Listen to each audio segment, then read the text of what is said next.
आपका खर्चा आपकी चर्चा हफ्ता दर हफ्ता न्यूज़ लॉन्ड्री के साप्ताहिक हिंदी पॉडकास्ट एनएल चर्चा में आप सभी का फिर से स्वागत है।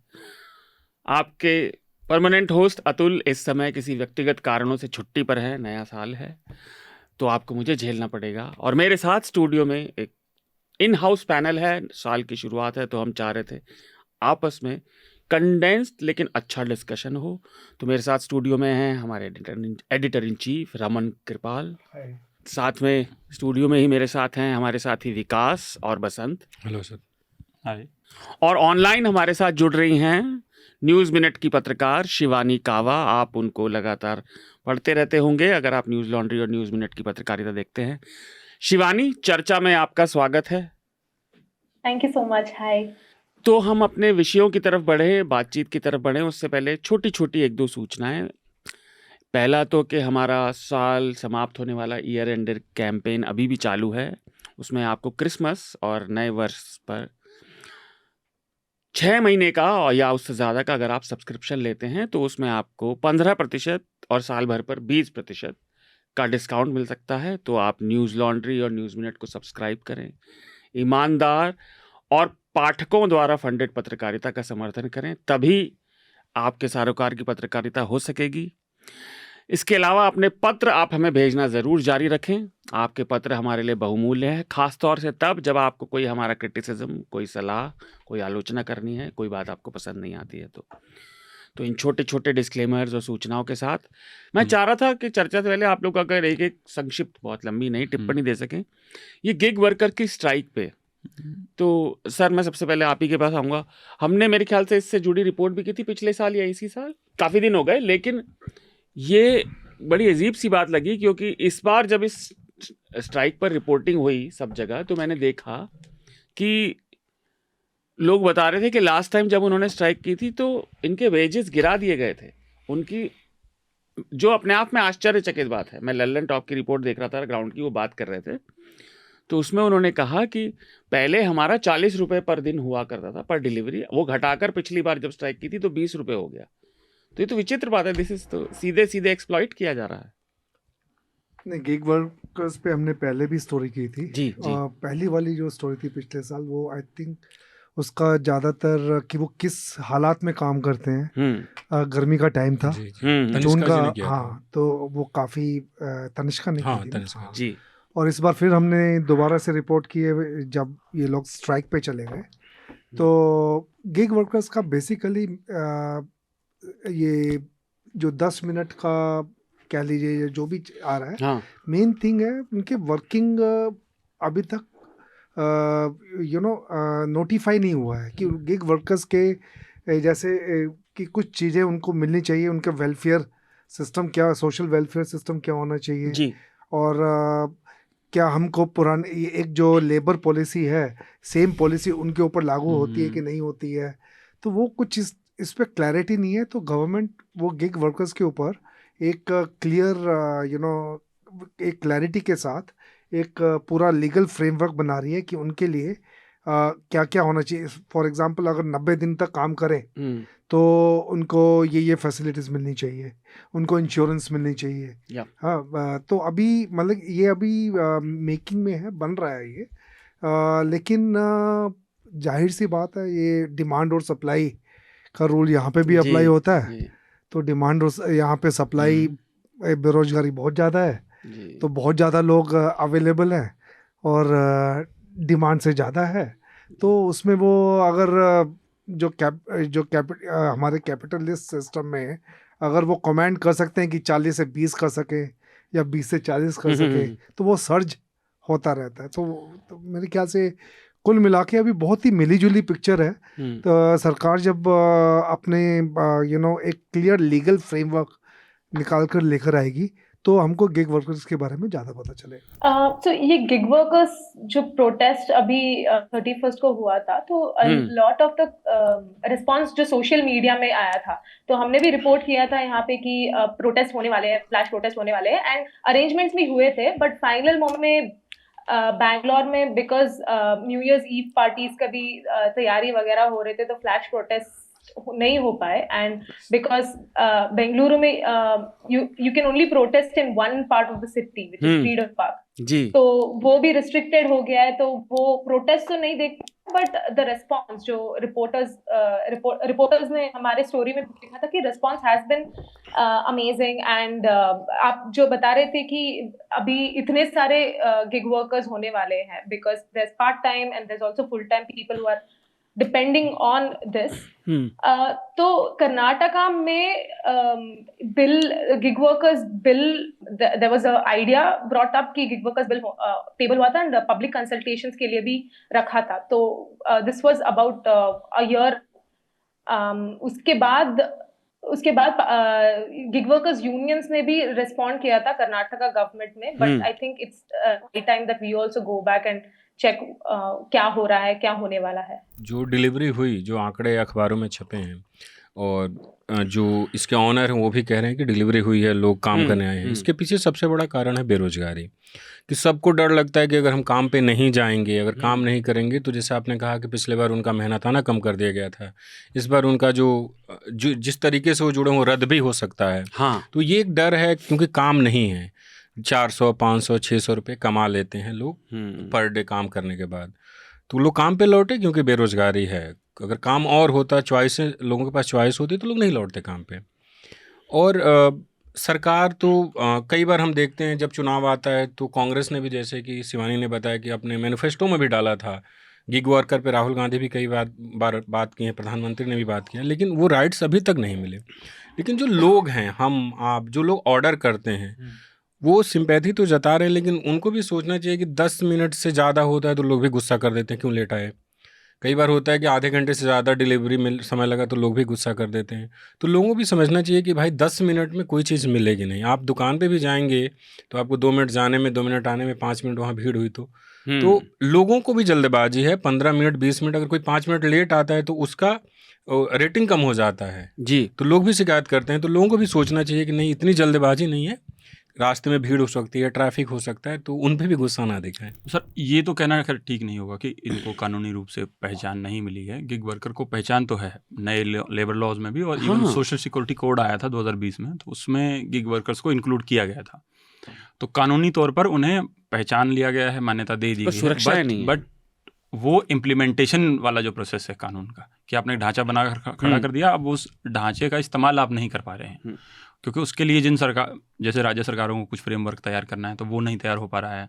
उनको अपने यहाँ पोर्टल्स और बाकी चीज़ें करनी है, शिकायत निवारण केंद्र करना है या कॉल सेंटर्स बनाने हैं, तो वो सारी चीज़ें इम्प्लीमेंटेशन लेवल पे नहीं है।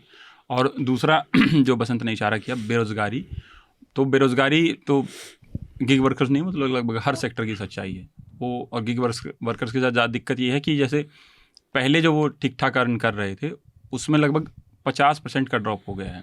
जो पिछली स्ट्राइक थी तब 50 रुपये के आसपास उनको मिल रहा था पर उसमें से डिलीवरी से, अब वो 30 के आसपास आ गया है। अपने मेन विषय की तरफ बढ़ते हैं। मुख्य विषय इस हफ्ते का मैंने यही चुना कि, और मुझे ये हास्यास्पद भी लगा, विडम्बना भी, आयरनी भी, कि लोग हिंदू को बचाने की बात करते हैं और सब करते हैं।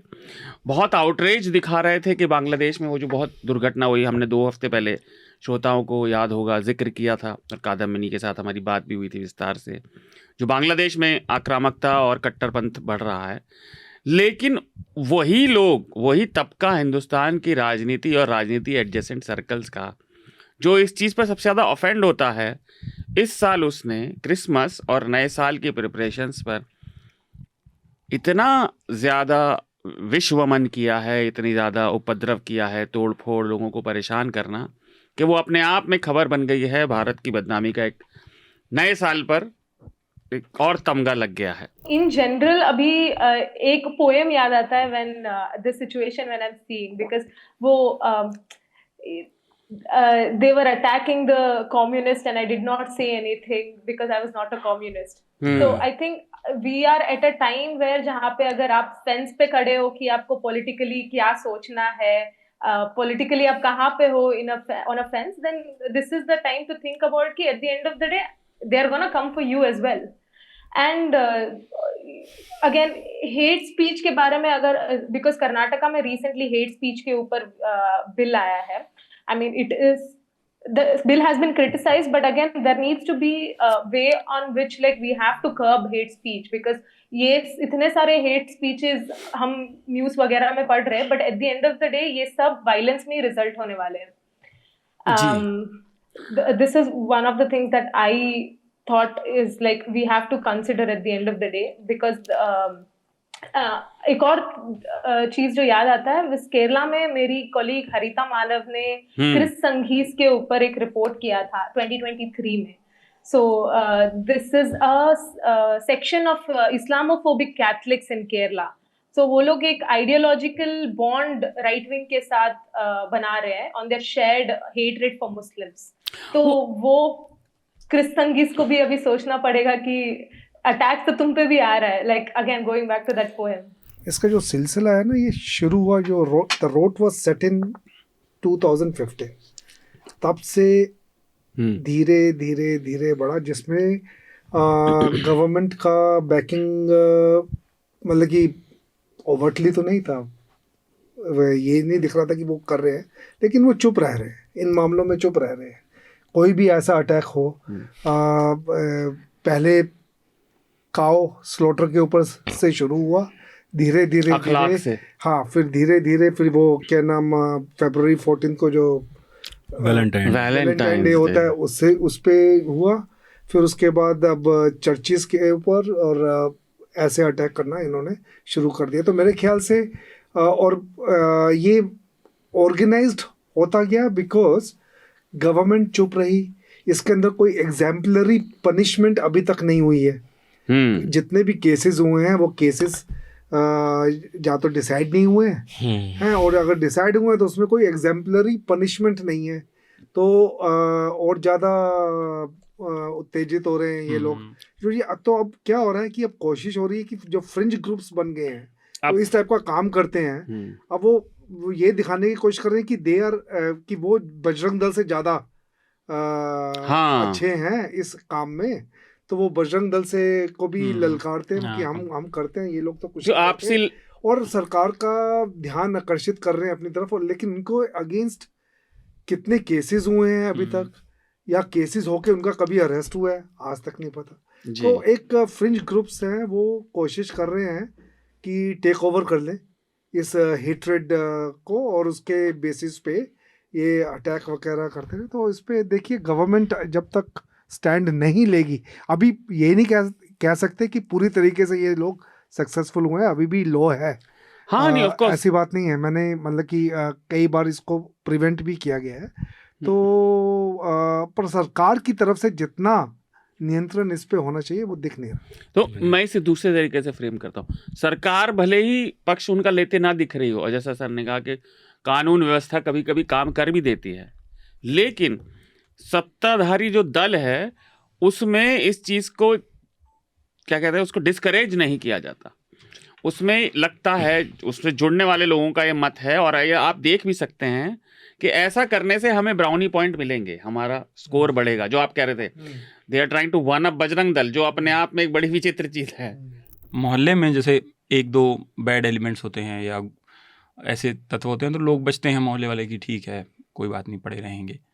अब दिक्कत ये है कि उनके साथ अब ये लोग जो है वो ग्रुप बना के, और उनको लगता है रील बना लेते हैं और फिर सोशल मीडिया पर डालते हैं, तो वो उस तरीके से उनको मज़ा आने लगा है, और वो उसको करियर उसमें देखते हैं. जो आप ये बात सही कह रहे हैं कि करियर प्रोस्पेक्टिव्स के तौर पे देख रहे हैं कि हम ऐसा करेंगे तो फिर शायद कल को मंत्री जी भी आ जाएंगे, वो गले में माला डालें, और उसमें हम बहुत सारी चीज़ें देख सकते हैं. चाहे उसमें बीते दिनों हमने देखा हो जब सेंगर को जमानत भी मिल रही है, वो कानून के लूप होल ढूंढ के हों, या और जितने जैसे जो उससे गुजरात की जो महिला से रेप हुआ था, बिल्किस बानो, उसके जब उनको जमानत मिली थी, वो बाहर आए थे, उनका स्वागत हुआ था. तो वो उस तरीके की चीज़ें भी इसमें, मतलब वो अंदर से तो एक ही है पूरा सिस्टम उस लिहाज से. जो सर कह रहे थे, विकास कह रहे थे, आप कह रहे थे सरकारी प्रोटेक्शन. अब आप देखिए कि ये छोटे छोटे तबके लोग आते हैं, बवाल काटते हैं, और वो बच निकलते हैं. आपको यतीन नरसिम्हानंद याद होंगे, उनके कुछ बयान मैं बताता हूँ, और वो जेल नहीं जाते हैं. उन्होंने कहा था कि इस्लाम को धरती से मिटा देना चाहिए. उसके बाद आज हम जिन्हें मुसलमान बुलाते हैं उन्हें पहले राक्षस बुलाया जाता था. उन्होंने बीजेपी के नेताओं, महिला नेताओं के बारे में भी क्या गंदी किस लेवल की बात की थी।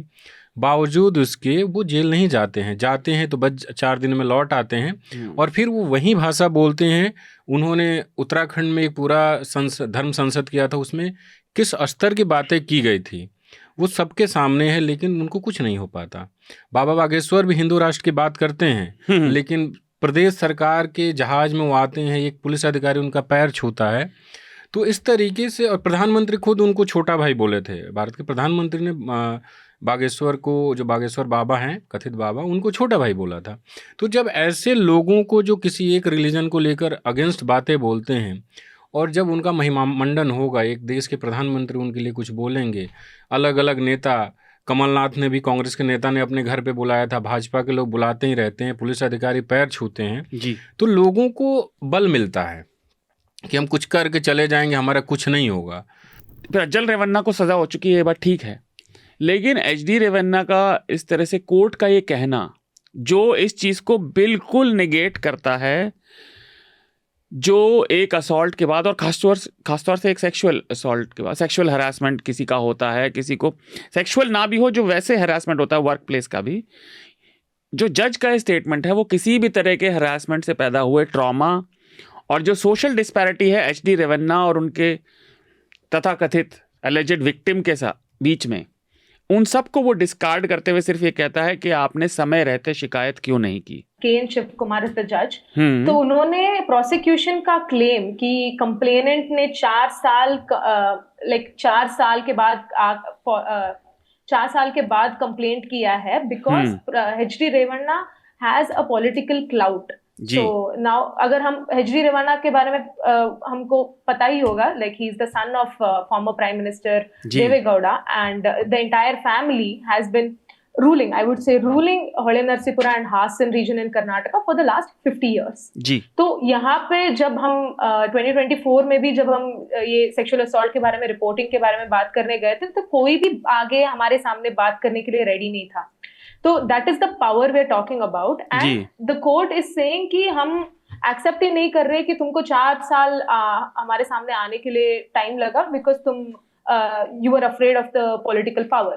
एंड देन नाउ अगर कंप्लेनेंट के बारे में अगर हमको समझना है तो वो 2018 से 2022 तक एचडी रेवन्ना के घर पे काम कर रही थी।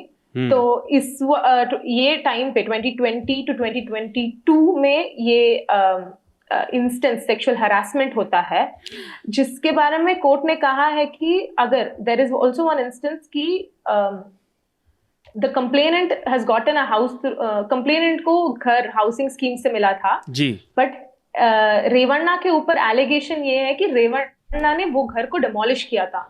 तो वो टाइम पे कंप्लेनेंट ने डेप्यूटी कमिश्नर के पास जाके रेवन्ना के अगेंस्ट कंप्लेंट किया था। तो कोर्ट ने इस वक्त ये बोला है कि अगर तुमको डेप्यूटी कमिश्नर के पास जाने के लिए तुमको डर नहीं था तो सेक्सुअल हरासमेंट के बारे में तुमने क्यों नहीं बताया जी। ना ये अगर घर के बारे में जाके तुम कंप्लेंट करोगे तो कोई तुम्हारे कैरेक्टर के ऊपर कोई कुछ सवाल नहीं करने वाला है। This is sexual harassment we are talking about, and this woman, ये पूरा इंसिडेंट बाहर ही नहीं आता अगर प्रज्वल रेवन्ना के वो 7,000 वीडियोस जहाँ पे वो सेक्सुअली अब्यूज कर रहे हैं ऑलमोस्ट 70 विमेन को, अगर ये वीडियोस बाहर ही नहीं आते तो ये केस बाहर नहीं आता जी। तो ऐसे इंस्टेंस के टाइम पे कोर्ट बोल रहा है कि तुम इस पे पहले क्यों नहीं आई, अगर तुमको वो टाइम पे डर नहीं था पुलिस के पास जाने में तो अभी क्यों तुम डर कर रही हो। So court was not ready to accept that. Court हमेशा मटेरियल एविडेंस देखता है या फिर सर्कमस्टेंशियल एविडेंस है, उसको क्या चीज कोरोबोरेट करती है। हाँ, तो without going into the merits of this case, मुझे ये लगता है कि जो जजमेंट में अगर आप कह रहे हैं कि 4 साल के बाद क्यों आए, तो ये संवेदनाशील की कमी है जज के अंदर। तो क्योंकि आप किसी भी चीज को अगर आप केस में कुछ गैप्स पाते हैं या कुछ भी करते हैं तो आप उसके बारे में बोल सकते हैं, लेकिन कोई अगर 4 साल के बाद इस केस के, वो विद इन उसके लीगल राइट है कि वो 4 साल के बाद भी, 4 साल क्या मतलब कई केसेस हमने देखे थे पास्ट में, उस समय पॉक्सो नहीं था लेकिन एक बच्ची ने अपने फादर के अगेंस्ट या उसके मतलब कि अपने रिलेटिव के अगेंस्ट 20-20 25-25 साल के बाद कंप्लेंट फाइल की थी। अरे जेफरी एप्स्टीन का इतना बड़ा मामला सबके सामने चल ही रहा है वो। तो ये कहना कि 4 साल के बाद क्यों ही ये इसमें संवेदनाशील बिल्कुल नहीं है जज के अंदर। एक जनरल ऑब्जर्वेशन है कि मीटू के मामले में कितने लंबे समय बाद शिकायतें हुई जी। तो जज साहब ने अगर ऐसा कहा कि आपने 4 साल बाद शिकायत क्यों की, ये थोड़ा मतलब सही नहीं लग रहा जी। क्योंकि एक तो जो है जैसे शिवानी ने बताया कि वो फैमिली कौन है, पूर्व पीएम की फैमिली है, विधायक, बेटा सांसद हैं, जो जिस महिला के मामले में फादर को जमानत मिली है उनके साथ दुर्व्यवहार करते हुए बेटे का वीडियो सोशल मीडिया पे है। तो उस मामले में भी केस तो बाद में ही दर्ज हो रहा है ना, वीडियो वायरल हो गया तो फादर के मामले को भी थोड़ा ढंग से अगर कोर्ट इन्वेस्टिगेट करता या पुलिस जो भी इन्वेस्टिगेशन एजेंसी थी और डॉक्यूमेंट या सबूत देखे जाते तो बहुत मुमकिन है, थोड़ी कोशिश करनी होती तो चीज़ें मिलती। लेकिन ये कह के कि आप 4 साल बाद क्यों आए हो, ये बहुत बचकाना है क्योंकि अपनी सोसाइटी सबसे पहले पीड़िता या जो भी होता है उसको रोक देते कि नहीं आगे मत जाओ। जी। मुफ्त में बस इतना ही। अगर आप पूरी चर्चा सुनना चाहते हैं तो न्यूज़ लॉन्ड्री को सब्सक्राइब कीजिए और सबसे बेहतर तरीका यह है कि आप हमारे ऐप पर इस पॉडकास्ट को सुनें और तमाम हमारे जो पॉडकास्ट हैं उसको हमारे ऐप पर सुनें। यह गूगल प्ले स्टोर और एप्पल स्टोर पर सब जगह उपलब्ध है। न्यूज़ लॉन्ड्री किसी भी तरह का विज्ञापन नहीं लेता, ना किसी राजनीतिक दल का, ना किसी सरकार का, ना किसी कॉरपोरेशन का।